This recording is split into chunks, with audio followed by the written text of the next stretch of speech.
बिस्मिल्लाहिर्रहमानिर्रहीम। Welcome students. उम्मीद है आप लोगों ने मैटलैब इंस्टॉल कर ली होगी। एंड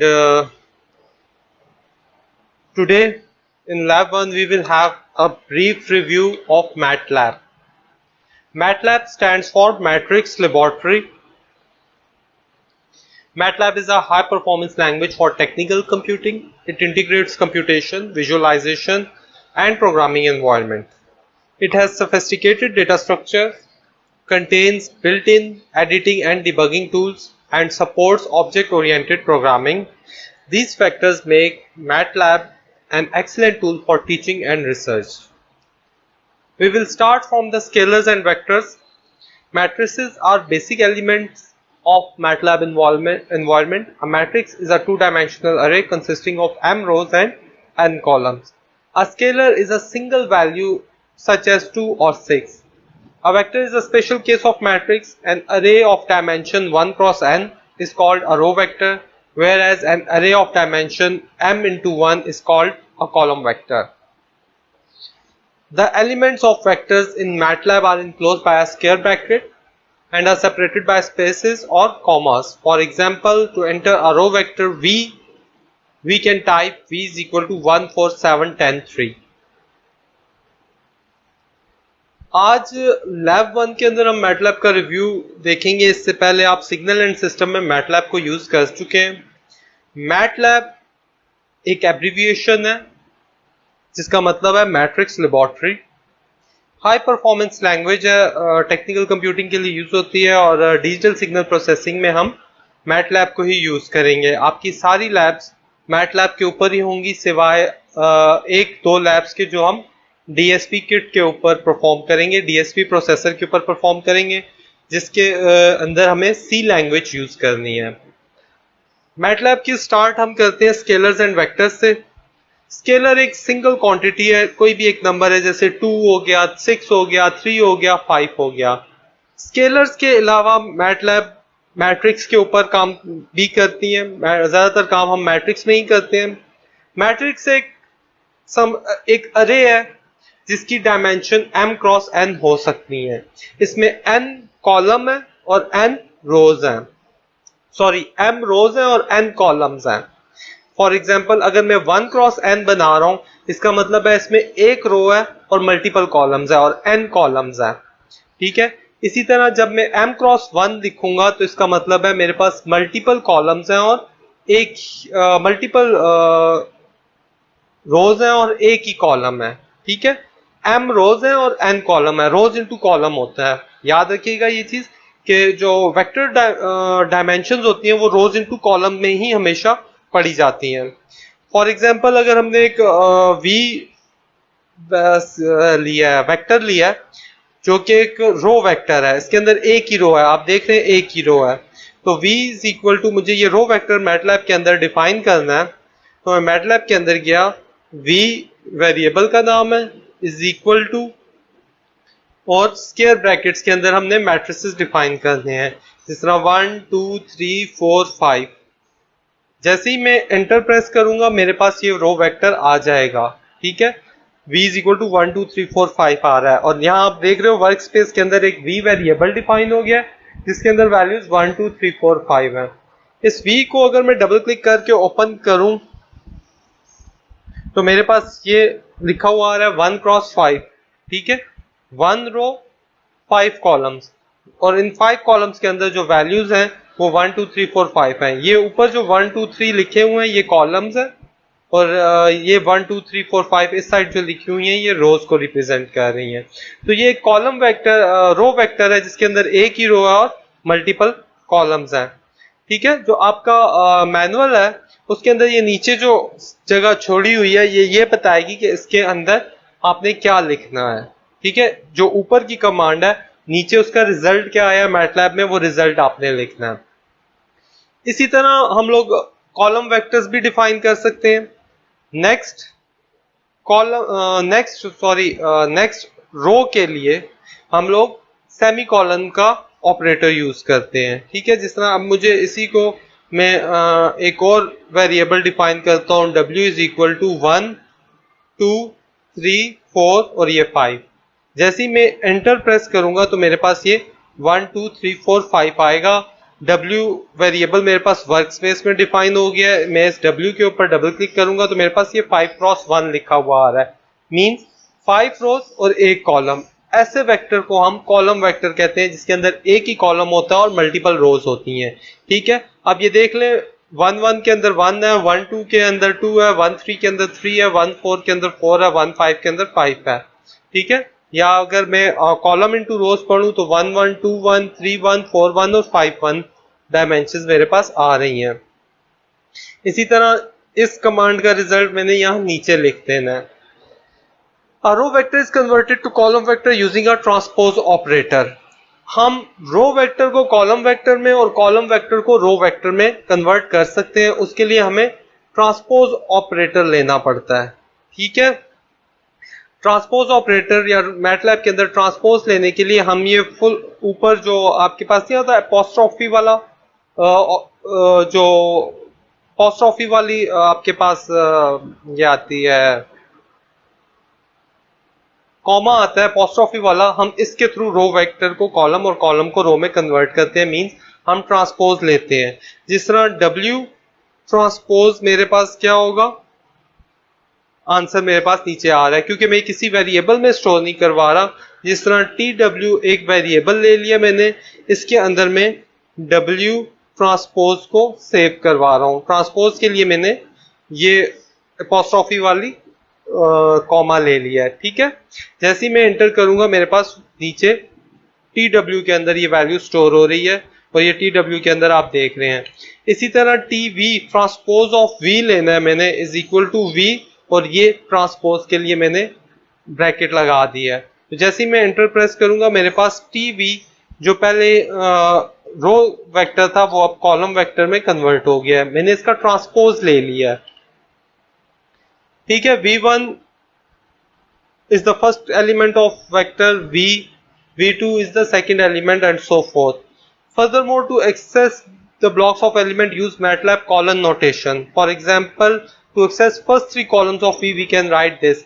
अगर हम लोगों ने इस V के अंदर, ठीक है, जो मेरे पास V है, ठीक है, इसके अंदर मैंने कोई एक स्पेसिफिक एलिमेंट को यूज कर और स्पेसिफिक एलिमेंट की वैल्यू देखनी है तो उसके लिए मैं क्या करूंगा, ठीक है, CLC से क्लियर स्क्रीन होती है, क्लियर ऑल सारे ऑपरेटर्स की वैल्यूज को क्लियर कर देगी। जिस तरह V ऑफ 1 मेरे पास 1 है, V ऑफ 2 मेरे पास 2 है। इसका मतलब है V के फर्स्ट कॉलम में 1 पड़ा है, V के सेकंड कॉलम में 2 पड़ा है, और V के मैं देखता हूं फर्स्ट 4 कॉलम्स में क्या आएगा, तो V1 फुल कॉलम टू 4। अब ये फुल कॉलम जो है ये लूप की तरह काम करेगा जो V1, V2, V3 और V4 तीनों चारों वैल्यूज को डिस्प्ले करवा देगा। जैसे मैंने एंटर किया मेरे पास ये चारों वैल्यूज आ गई हैं। ठीक है, आप लोगों ने के मैनुअल में V1 2 3 लिखा हुआ है, जो आपके पास रिजल्ट आएगा मैटलैब का वो आपने यहाँ नीचे लिखना है। और all elements from the third through last element, third से लास्ट एलिमेंट तक, ठीक है, V3 टू एंड। अगर मैं चाहता हूं कि मेरे पास एक वैल्यू से आगे की सारी वैल्यूज डिस्प्ले हो जाए मैट्रिक्स के अंदर की, तो मैं V4 टू एंड लिख लेता हूं। जैसे चौथे एलिमेंट से आगे की वैल्यूज मेरे पास 4 और 5 है। ठीक है, इसी तरह V3 टू एंड लिख दूंगा तो मेरे पास लास्ट 3 वैल्यूज डिस्प्ले हो जाएंगी। अच्छा, नीचे what does the following command do, ये कमांड आपने रन करके देखनी है और देखते हैं कि आपके पास क्या रिजल्ट आएगा। वो रिजल्ट आपने यहाँ पे लिखना है। ठीक है, इसी तरह मुझे एक मैट्रिक्स A लिखना है जो कि 1 2 3 4 5 6 7 8 9 है, तो मैं टाइप A ये चीज टाइप करूंगा। मैटलैब के अंदर इसको टाइप करके भी देख लेते हैं। CLC में क्लियर स्क्रीन करता हूं। A is equal to square brackets, मुझे मैट्रिसेस लिखने हैं 1 2 3 कॉलम्स आ गए। ठीक है, सेकंड रो स्टार्ट हो गई है, 2 3 4 थर्ड रो स्टार्ट हो गई है फुल सेमीकोलन से, 3 4 5। जैसे ही मैंने इंटर किया मेरे पास 1 2 3 2 3 4 3 4 5 ये एक मैट्रिक्स आ गया मेरे पास। यहाँ आप देख रहे हो तो ये आपके पास वर्क स्पेस के अंदर ये वेरिएबल डिफाइंड है और इसके अंदर ये वैल्यूज आपको नजर आ रही हैं। ठीक है, इसी तरह मुझे आई कॉलम्स हैं, आई रोज हैं और जे कॉलम्स हैं, या एम रोज हैं एन कॉलम्स हैं, इसको आप डिनोट कर सकते हो ए आई कॉमा जे से। ठीक है, ये आई आपको रो देगी, जे आपको कॉलम देगा। जिस तरह अगर मुझे इसमें इस सेंटर वैल्यू को, ठीक है, या ठहरे इस वैल्यू को 0 करना है तो ये वैल्यू मेरे पास कौन सी बन रही है, ये मेरे पास थर्ड रो है और सेकंड कॉलम है, तो ए थर्ड रो का comma second column is equal to 0। तो ये थर्ड रो और सेकंड कॉलम के अंदर जो वैल्यू पड़ी हुई थी वो इसने पहले 4 थी, अब इसने इसको 0 करके ए के अंदर ही स्टोर कर दिया क्योंकि मैंने एक की कॉलम को चेंज किया है। आपके पास ये कमांड लिखी हुई है, ये कमांड रन करके आप देखेंगे कि आपके पास क्या रिजल्ट आता है। Often we must deal matrices or vectors that are too large to enter at one element at a time. For example, suppose we want to enter a vector x consisting of point 0, 0.1, 0.2, 0.3 up to 0.5. We can use this following command. Following command x is equal to 0, 0.1 to 5 आगे full column. अब जरूरी नहीं है कि हर matrix आपके पास 3x3 का ही होगा या 1x3 का ही होगा। बाज दफा हमें मैटलैब के अंदर बहुत बड़ी वैल्यूज वेक्टर्स के अंदर डिफाइन करनी होती हैं। ठीक है, तो उसके लिए हम लोग ये दरमियान में इस तरह की कमांड यूज कर लेते हैं। ठीक है, जैसे x is equal to x variable का नाम है, मैट्रिक्स का जो वेरिएबल होगा वो होगा, कहां से कहां तक नंबर जनरेट करने हैं, ये 0 स्टार्टिंग नंबर है, फुल कॉलन, इस 0 के अंदर नेक्स्ट नंबर जनरेट होने के लिए कितना इंक्रीमेंट हो, तो 0.1 का इंक्रीमेंट मैं दे रहा हूं या मैं 1 का इंक्रीमेंट दे देता हूं। ठीक है, और कहां तक जाए, 100 तक चला जाए। x में वैल्यूज आएंगी, सेव होंगी जो 0 से स्टार्ट होंगी, 1 का इंक्रीमेंट होगा और 100 तक चली जाए, 100 उसका लास्ट नंबर होगा। जैसे ही मैं इंटर जनरेट करता हूं तो आप देख रहे हैं मेरे पास ये 0 से 100 तक 101 कॉलम जनरेट हो रहे हैं, 0 1 2 3 4 5 6 7 8। अब अगर मुझे ये 101 कॉलम मैनुअली जनरेट करने पड़े तो मुझे बहुत ज्यादा टाइम लगता है। तो इसलिए मैटलैब में हमारे पास ये आसानी है कि हम इन कमांड्स को यूज करके, फुल कॉलम को यूज करके हम मल्टीपल नंबर जनरेट कर सकते हैं। ठीक है, explain what does the command line space to. MATLAB के अंदर आपके पास हर कमांड के लिए हेल्प मौजूद है। जिस तरह लाइन स्पेस की एक कमांड है, मुझे लाइन स्पेस का देखना है ये क्या काम करती है, तो मैं अगर पिछले सारे ये वाले वर्क स्पेस के अंदर जो वेरिएबल्स डिफाइंड है इनको मुझे क्लियर करना है तो मुझे क्लियर ऑल की कमांड है। ठीक है, इससे यहाँ पे आप देख रहे हो वर्क स्पेस के अंदर जो प्रीवियस वैल्यूज डिफाइन थी वो क्लियर हो गई हैं, और CLC क्लियर स्क्रीन के लिए होती है। तो हम लोगों को लाइन स्पेस की हेल्प लेनी है, मैं हेल्प टाइप करूंगा और आगे जो मुझे कमांड, जिस कमांड के बारे में मुझे हेल्प लेनी है वो कमांड लिख दूंगा। ठीक है, मैंने ये हेल्प लाइन स्पेस जैसे ही मैंने इंटर किया तो मेरे पास यहाँ नीचे इस कमांड से रिलेटेड जो भी मटेरियल अवेलेबल है मैटलैब की हेल्प में वो सारा आ जाएगा। ठीक है, line space linearly spaced vectors को जनरेट करता है। ठीक है, जैसे लाइन स्पेस की command x1, x2 generate a row vector of 100 linear equally space point between x1 and x2। Line space x1, x2 and n generates n points between x1 and x2। Line space x1, x2 लिखेंगे तो आपके पास एक linearly vector row vector generate होगा x1 से x2 तक की values का, और अगर मैं x1, x2 के साथ ये n एंटर कर देता हूं तो ये बताएगा कि कितने पॉइंट्स जनरेट हो x1 से x2 की तरफ। अगर आप कोई n को मेंशन नहीं करते हो तो वो 100 वैल्यू जनरेट होंगी। अगर आपने अपनी मर्जी की वैल्यू जनरेट करनी है तो आपको मेंशन करना पड़ेगा, जैसे मैं लाइन स्पेस 1 ठीक है, कॉमा 10 कर लेते हैं। तो मेरे पास 1 से 10 के बीच में 100 सॉरी मैं ऊपर वो मेरे ख्याल में लाइन स्पेस की कमांड में लाइन LIN स्पेस होता है, ई नहीं होता। ठीक है, जैसे मैंने 1 to 10 किया, मेरे पास ये 100 1 क्रॉस 100 मींस 1 रो और 100 कॉलम्स का रो वेक्टर जनरेट हो गया है। इसी तरह अगर मुझे n डिफाइन करना है, ठीक है, लाइन स्पेस 1 and 5 वैल्यूज 1 से 10 के बीच में 5 नंबर जनरेट करे, तो ये रैंडमली इसने 1, 3.25, 5.5, 7.75 और 10। अब इन हर एक नंबर का जो डिस्टेंस है वो आपस में सेम ही होगा। 3.25 माइनस 1 करें तो 2.25 आता है, 5.5 माइनस 3.25 करें तो अगेन 2.25। तो इनका जो इंक्रीमेंट है वो सेम ही रहेगा। ये इक्वली स्पेस नंबर जनरेट करती है, लाइन स्पेस की कमांड है। ठीक है, ये लाइन स्पेस की कमांड में LIN स्पेस है, ई नहीं है। The colon operators can also be used to put out a certain column or row or column. For example, the statement A M to N, K to L specifies rows M to N and K to L. अब मुझे specific values देखनी है, ठीक है, multiple values देखनी है।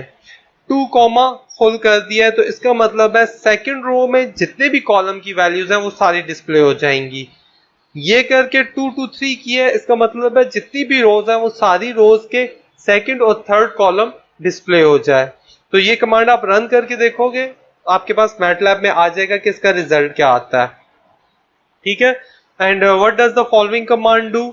ये command क्या करेगी, ये आप मैटलैब में जिस वक्त इसी को रन करेंगे तो आपके पास यहाँ पे जो आंसर आएगा वो आप देखेंगे। ये आपकी अपनी ऑब्जर्वेशंस हैं, ये आपके लैब टास्क हैं। इसी तरह एक और है, a is equal to 1 to 3 4 5 6 7 8 9, b is equal to a 2 to 3 and 1 to 2।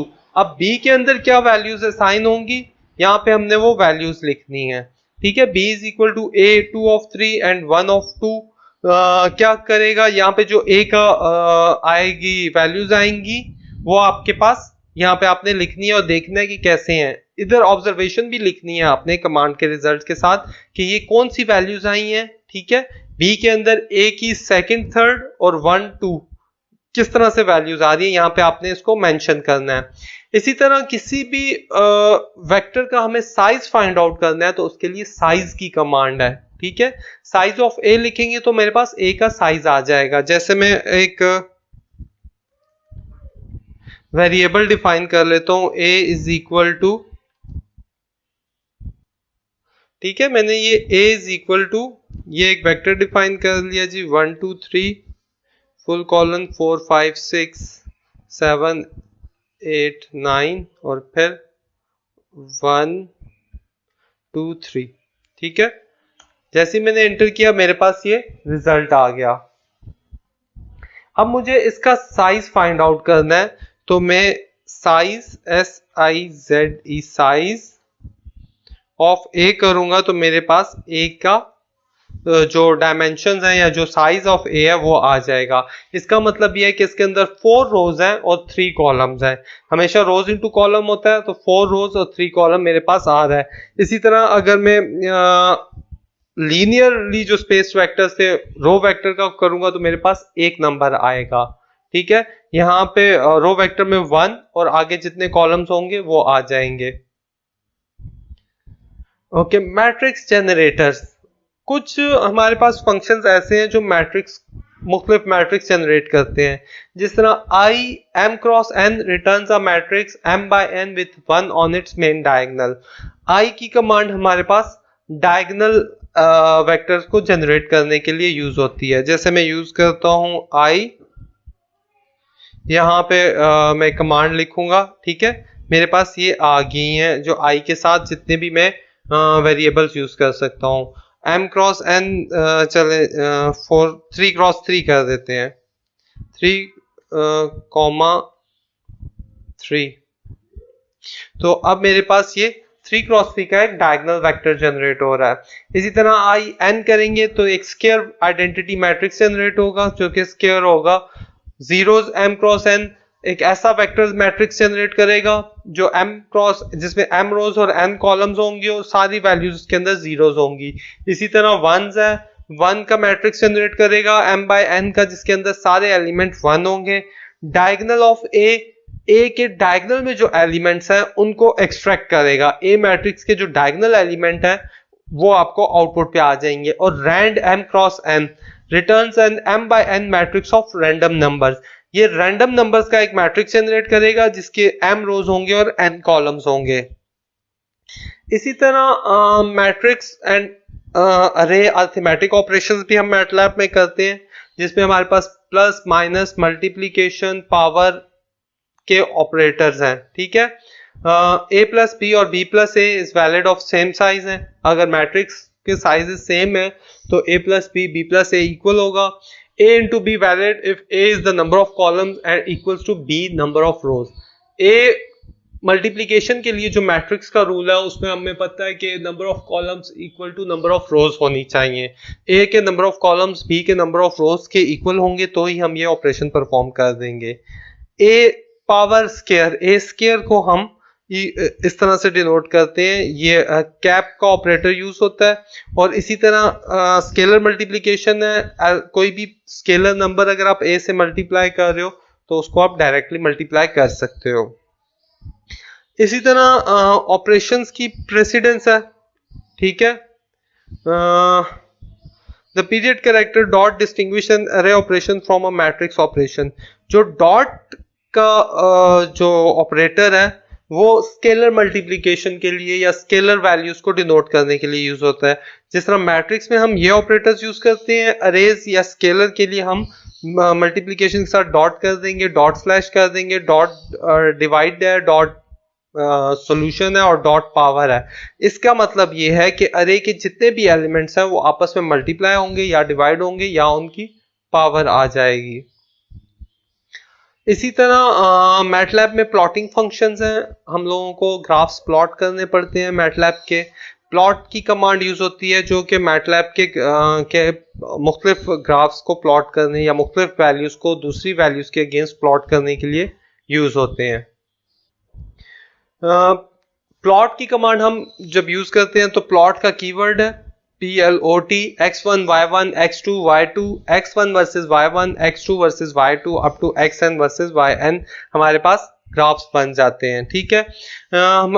हम स्टाइल्स, कलर और मार्कर्स इसमें चेंज कर सकते हैं। Circles plus sign using the plot command, x को y के अगेंस्ट प्लॉट करेगा। इधर स्टाइल का कलर मार्कर आ जाता है। कलर मार्कर यानी अगर आपने ग्राफ का कलर चेंज करना है, ब्लैक, रेड, ब्लू, ग्रीन, सियान, जो भी कलर आप रखना चाहते हो वो कलर आप रख सकते हो। इसी तरह लाइन स्टाइल्स आप चेंज कर सकते हैं। मार्कर्स में आपके पास जो लाइन की जगह सिंपल आता है तो आप मार्कर में ये मार्कर्स भी यूज कर सकते हो, ठीक है। अब हमारे पास जो टास्क 6 है उसमें मेरे पास एक वेक्टर जनरेट हो रहा है, ठीक है, -5 से +5 के बीच में। और किसी कमांड के आगे हम ये सेमी कॉलन लिखते हैं तो इसका मतलब है कि इसका इमीडिएट रिजल्ट हमारे पास ना डिस्प्ले हो। इसको करके देख लेते हैं।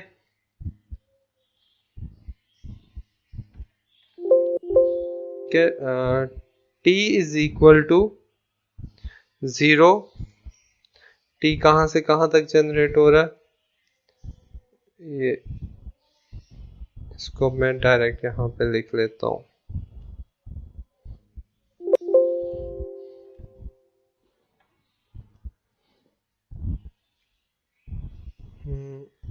Copy,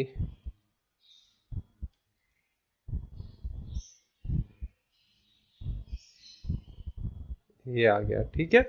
t is equal to -5 to 0.1 to 5। अगर मैं इस तरह से इसको एंटर करूंगा तो मेरे पास इसका इमीडिएट रिजल्ट आ रहा है, ठीक है। अगर मैं चाहता हूं मेरे पास इसका इमीडिएट रिजल्ट जनरेट ना हो तो मैं इसके आगे एक फुल सेमी कॉलन यूज कर दूंगा। अब सेमी कॉलन करने से ये होगा कि ये टी तो जनरेट हो रहा है मगर इसका इमीडिएट रिजल्ट आपके पास नहीं आ रहा।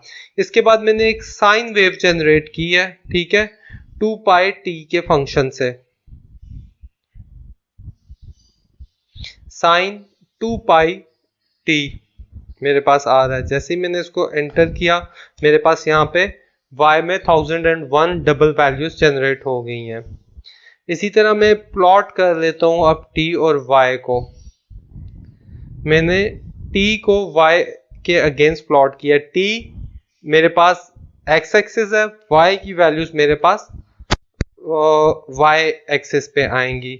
जैसे ही मैं इसको एंटर करूंगा मेरे पास एक मैटलैब में एक फिगर शो होगी। उस फिगर के अंदर ये t और y प्लॉट हुए आ रहे होंगे।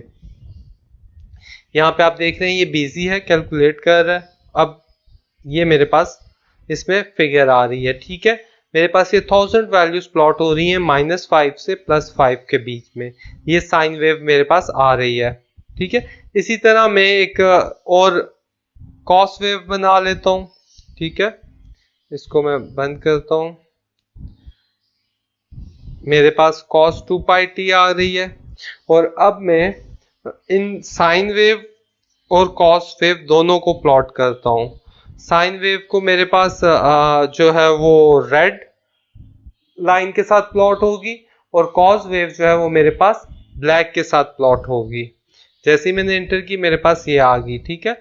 जो कॉस वेव है वो ब्लैक के साथ और साइन वेव जो है वो रेड के साथ है। आर जो है वो कलर स्पेसिफाई कर रहा है कि इसका रेड कलर हो, और के करंट के लिए यूज होता है, ब्लैक कलर के लिए यूज होता है, ठीक है। के ब्लैक के लिए यूज होता है। तो ये कमांड रन करने के बाद जो प्लॉट्स आपके पास आएंगे वो प्लॉट्स आपने यहाँ पे लिखने हैं और आपने इसकी ऑब्जर्वेशंस भी देखनी है, ठीक है। इसी तरह फिगर की कमांड होती है मल्टीपल फिगर्स जनरेट करने के लिए। अब आप देख रहे हो कि ये एक ही फिगर के अंदर सारा आ रहा है। मेरे मल्टीपल फिगर्स जनरेट करनी है तो मैं इसी के अंदर फिगर 1 फिगर 1, ठीक है। ये मेरे पास फिगर 1 जनरेट हो गई है। अब इसके अंदर क्या है, इसके अंदर t वर्सेस y का प्लॉट आ जाए तो ये जो मेरे पास फिगर जनरेट हुई थी इसके अंदर t वर्सेस y आ गया। अब इसी तरह मैं फिगर 2 लेता हूं, ठीक है। फिगर 2 एक और फिगर जनरेट करते हैं और इस फिगर के अंदर मेरे पास ये कंबाइंड प्लॉट जनरेट हो जाए। तो अब आप देख रहे हो मेरे पास ये एक ही फिगर के अंदर सारी नहीं आ रही हैं, दोनों अलग अलग फिगर्स जनरेट हुई हैं। तो फिगर की कमांड अलग अलग फिगर्स जनरेट करती है। इसी तरह सब प्लॉट्स मुख्तलिफ एक प्लॉट के अंदर 2 प्लॉट्स जनरेट कर रहा होता है, ठीक है। 2x2 2 रोज 2 कॉलम्स हैं आपके पास, फर्स्ट प्लॉट और सेकंड प्लॉट, ठीक है। कि फर्स्ट प्लॉट ये आ रहा है, सेकंड प्लॉट ग्राफ आपके पास ये आ रहा है। ये आप लोगों को खुद करने हैं। होल्ड ऑन का फंक्शन आपको होल्ड कर लेगा। जैसे ही आप कोई कीज या स्पेस की प्रेस करोगे तब वो नेक्स्ट प्लॉट आपके पास प्लॉट हो जाएगा। ये सारे काम आप लोगों ने परफॉर्म करके यहाँ पे लिखने हैं। इसी तरह स्क्रिप्ट्स कैसे लिखे जाते हैं कि अभी तक जो हम काम कर रहे थे हम इस मेन विंडो के अंदर काम कर रहे थे, ठीक है। अब मेन विंडो के अंदर ये है कि एक एक कमांड आपको लिखनी है, फिर उसका रिजल्ट आ रहा होता है। अगर हम लोग चाहते हैं कि हम जिस तरह एक एम फाइल बना लें, एक स्क्रिप्ट बना लें, उसी के अंदर हम सारा अपना काम रखें और ये कोड मेरे पास उसके अंदर सेफ रहे, क्योंकि जैसे ही मैं मैटलैब को बंद करूंगा मैं या CLC करूंगा ये कोड मेरे पास से चला जाएगा, ठीक है। अब मैंने एक फाइल बनानी है जिसके अंदर मेरा कोड सेफ रहे, तो उसको हम स्क्रिप्ट का नाम देते हैं, उसको मैटलैब का स्क्रिप्ट कहते हैं, ठीक है। इस फाइल की एक्सटेंशन .m होती है और ये आप सेव करते हो, ठीक है। स्क्रिप्ट कैसे बनाते हैं, ये मैं न्यू स्क्रिप्ट का बटन मेरे पास आ रहा है, ठीक है। जैसे ही मैंने इस पे क्लिक किया मेरे पास एक विंडो ओपन होगी, ये ठीक है, एडिटर ओपन हो गया। इसको मैं प्लॉट्स को मैं चेंज कर सकता हूँ, ठीक है। व्यू अब मेरे पास जिस तरह का व्यू भी आपको चाहिए आप उस तरह का व्यू रख सकते हैं। एक्सपैंड चाहिए, टॉप बॉटम लेफ्ट जिस तरह भी आपको चाहिए। एडिटर है, ये पब्लिश है।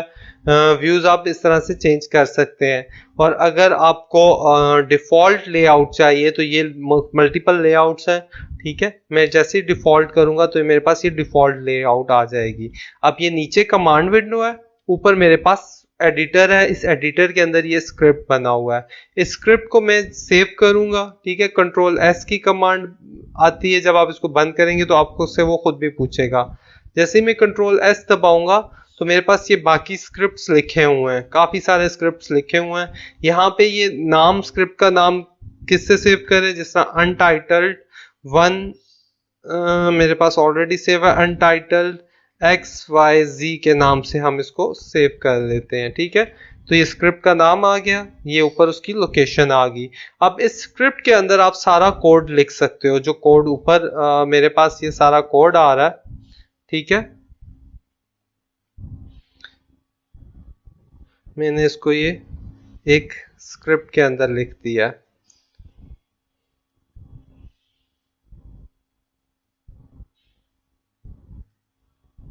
ठीक है। इसी तरह फिगर 1 फिगर 2 चेंज करनी है तो वो भी आप कर सकते हैं। फिर ये फिगर 1 आ रही हैं,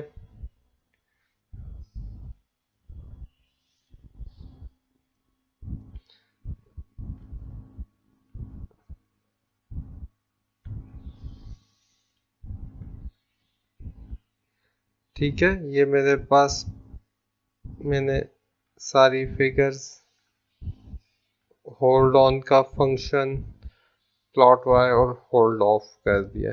इसको स्क्रिप्ट को मुझे सेव कर दिया मैंने। स्क्रिप्ट को मुझे रन करना है तो मैं क्या करूंगा, एडिटर के अंदर जाएं, ये रन आपको लिखा हुआ आ रहा होगा या F5 इसकी शॉर्ट की है। जैसे ही मैंने इस रन को क्लिक किया मेरे पास ये स्क्रिप्ट रन हो गया, ठीक है।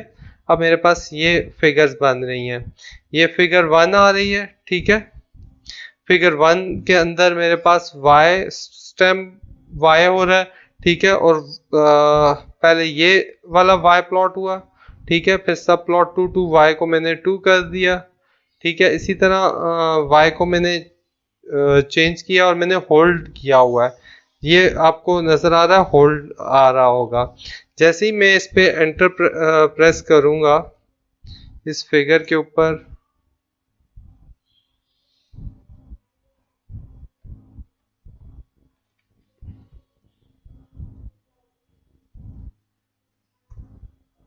बल्कि ये इस फिगर 2 के ऊपर होल्ड है शायद,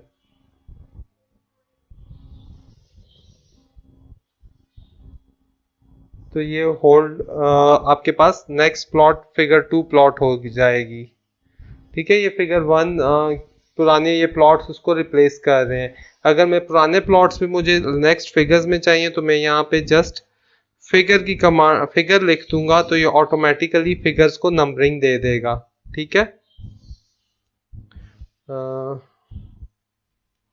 FIGURE फिगर ये आ रहा है, स्टेम हो रहा है, ठीक है। फिर सेकंड प्लॉट में y आ रहा है, फिर फिगर 2 आ रही है और फिर स्टेम y किया और होल्ड किया और फिर प्लॉट y किया और होल्ड ऑन किया, ठीक है। अभी आप यहाँ देखें, स्टेम जो है वो भी एक प्लॉटिंग फंक्शन है मगर वो डिस्क्रीट वैल्यूज के लिए करता है। इसको मैं 1 मिनट सेव करके दोबारा रन करता हूँ ताकि दोबारा से मेरे पास फिगर्स आ जाए, ये वाली फिगर। अब आप देख रहे हैं मेरे पास फिगर्स के जो नंबरिंग थी वो ऑटोमेटिकली आ गई है। मैंने यहाँ पे फिगर की कमांड लिखी है, मैंने नंबर हटा दिए हैं इससे, ठीक है। फिगर कॉमा करके लिखा है। अब मैं इसको रन करूंगा तो मेरे पास फिगरिंग की जो नंबर्स हैं वो ऑटोमेटिकली जनरेट होंगे, ठीक है। अब आप देख रहे हैं फिगर 2 में मेरे पास ये आ रहा है, ठीक है। फिगर 3 में मेरे पास वो कंबाइंड कॉज और साइन का प्लॉट आ रहा है। फिगर 4 में ये मेरे पास आ रहा है, प्लॉट आ रहा है। मैंने आपको कहा था 2 कॉलम्स और 2 रोज हैं, तो first column, second column, third column, first column 2 2 1 2 2 2 second column और सेकंड वाला आ रहा है, ठीक है। इसी तरह 3 में ये आ जाएगा और 4 में आपके पास ये वाला प्लॉट आ जाएगा। अब फिगर 5 में देखें, फिगर 5 ने प्लॉट किया है, ठीक है, स्टेम किया, उसके बाद उसको होल्ड किया है, ठीक है। अब इसने स्टेम किया और प्लॉट को होल्ड किए रखा है, ठीक है। प्लॉट को होल्ड किया है, उसके बाद जितना भी हमने काम किया है वो उसी फिगर के अंदर y को इसने प्लॉट किया है। प्लॉट जो है वो कॉन्टिन्यूस वैल्यूज को प्लॉट करने के लिए होता है और स्टेम जो है वो डिस्क्रीट वैल्यूज को प्लॉट करने के लिए होता है। इसी तरह अगर मैं CLC लिखूंगा, मेरे पास स्क्रीन क्लियर होगी, क्लियर ऑल लिखूंगा, मेरे पास सारी वेरी वर्क स्पेस क्लियर होगी, और क्लोज ऑल में लिखूंगा तो मेरे पास जितनी भी फिगर्स ओपन हुई थी वो सारी क्लोज हो गई हैं। ठीक है, तो ये क्लियर ऑल, क्लोज ऑल, ये हम लोग नॉर्मली हर स्क्रिप्ट के शुरू में लिखते हैं कि इससे पहले की जितनी भी वैल्यूज हैं वो क्लियर हो जाएं, वो पहले की सारी फिगर्स क्लोज हो जाएं और स्क्रीन हमारे पास क्लियर हो जाए।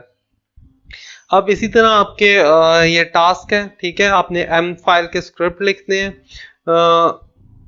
एडिटर को ओपन करने के लिए एक और तरीका भी ये है, अगर मेरे पास ये, मैं एडिटर को ये बंद कर देता हूँ, मैं मेन विंडो पे हूँ, तो मैं एडिट की कमांड लिखूंगा तो मेरे पास एडिटर ओपन हो जाएगा। ठीक है, अब ये न्यू अनटाइटल्ड न्यू ट्रू आ रही है, मुझे पुरानी फाइल ओपन करनी है, मैं ओपन पे क्लिक करूंगा तो मेरे पास ये सारी जितने भी फाइल्स बनी हुई हैं वो सारे आ जाएंगे। हम लोगों ने अनटाइटल्ड XYZ का नाम दिया था, इसमें से हम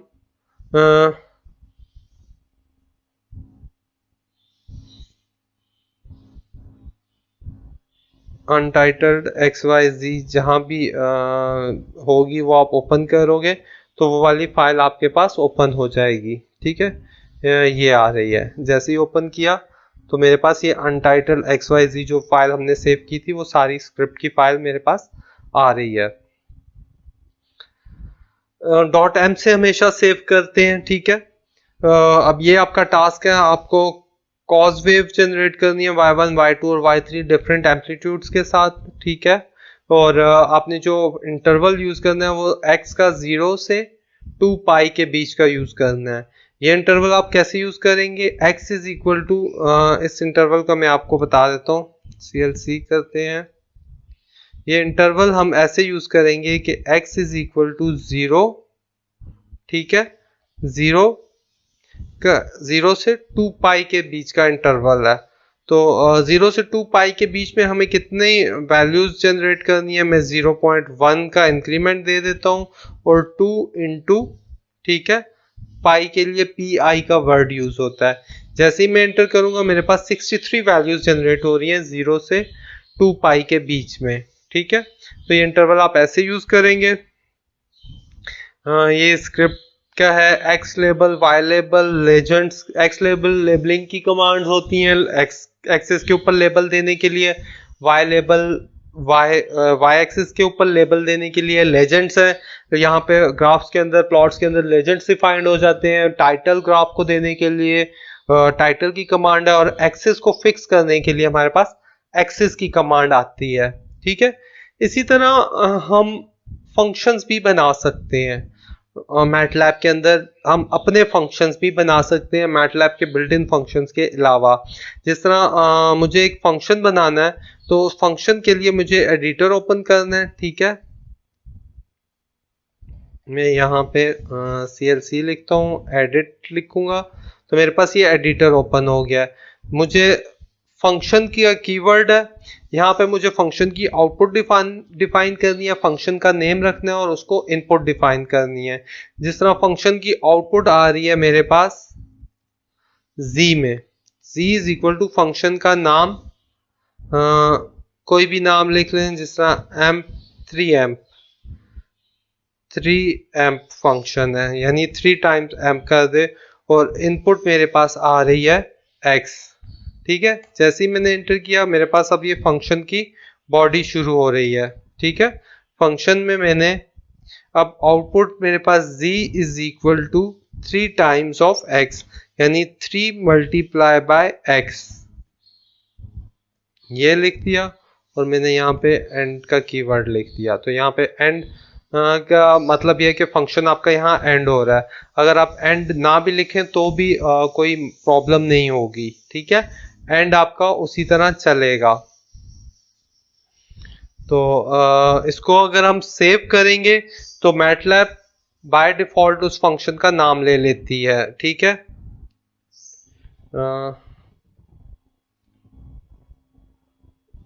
ये भी इसका नाम नहीं ली, function z is equal to 3 amp of x।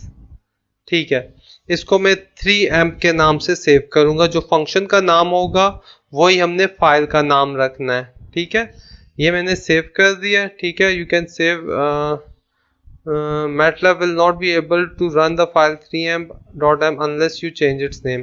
तो ये चेंज आप नाम इसका वो MATLAB कह रही है कि इसको चेंज कर दें। मैं m3 कर दूं तो मेरे पास ये चल रहा है। ठीक है, फंक्शन आ गया m3 और एंड कर देते हैं इसको। अब मैं इसको सेव करता हूँ तो MATLAB खुद ब खुद इसका नाम उठा लेती है। फंक्शन का नाम और फाइल का नाम सेम होना चाहिए। इसको मैं सेव करता हूँ। ठीक है, यहाँ पे मैंने एक वेरिएबल डिफाइन कर लेते हैं a इज इक्वल टू 2। ठीक है, अब मुझे फंक्शन कॉल करना है। ठीक है, y b is equal to, ठीक है, या c is equal to m3। Function का नाम आ गया और इनपुट आप इसको जो भेज रहे हो वो a भेज रहे हैं। ठीक है, जैसे ही मैंने क्लिक किया C में मेरे पास 2 × 3 6 आंसर आ गया। तो इस तरह MATLAB में हम फंक्शंस भी लिख सकते हैं। इसके बाद आपका टास्क है कि ये input, display, fprintf, fopen, fclose, narc in, narc out, ये कमांड्स क्या करती हैं, इनके आपने हेल्प लेके जो भी आपके पास आउटपुट आएगी वो सारी आपने यहाँ पे शो करवानी है। कंट्रोल फ्लो स्टेटमेंट्स ऐसी स्टेटमेंट्स को कहते हैं जो प्रोग्राम के फ्लो को चेंज करती है, जिसमें इफ आ जाता है, फॉर लूप और व्हाइल लूप, स्विच स्टेटमेंट्स, ये सारी कंट्रोल फ्लो स्टेटमेंट्स हैं। ये सब भी हम MATLAB में यूज कर सकते हैं। इफ एंड स्ट्रक्चर है। ठीक है, इफ कंडीशन डिफाइन करते हैं और जहां तक कंडीशन होती है वहां तक हम लिख के उसमें एंड कर देते हैं। इसी तरह एल्स है, इफ, एल्स इफ और फिर एल्स है। ठीक है, ये तीनों इफ एल्स के स्ट्रक्चर्स हैं। इफ एक्सप्रेशन अगर ट्रू होगी तो ये स्टेटमेंट एग्जीक्यूट होगी, वरना ये स्टेटमेंट एग्जीक्यूट नहीं होगी। इसके नीचे एग्जांपल दी हुई है, ये एग्जांपल आपने MATLAB में रन करके देखनी है। इसके बाद डायगोनल ऑपरेटर्स हैं। इसी तरह क्योंकि रिलेशनल और लॉजिकल ऑपरेटर्स आ रहे होते हैं जो आपके रिलेशन को डिफाइन कर रहे होंगे या लॉजिक को डिफाइन कर रहे होंगे। ऐसे ऑपरेटर्स में हमारे पास greater than, less than, greater than, equal to, less than equal to, equal to, not equal to, and, और नॉट ऑपरेटर यूज होते हैं। ये सारी स्टेटमेंट्स आपके पास फॉर लूप के अंदर यूज होती हैं। If for i is equal to 1 to 5, x is equal to i into i और एंड कर दे। अगर फॉर में ये एक्सप्रेशन ट्रू होगी तो ये स्टेटमेंट एग्जीक्यूट होगी। जिस तरह for i is equal to 1 to 5, जब तक i में इंक्रीमेंट हो रहा है 1 से 5 तक, x is equal to i to i, x के अंदर आपके पास 5 वैल्यूज आ रही होंगी।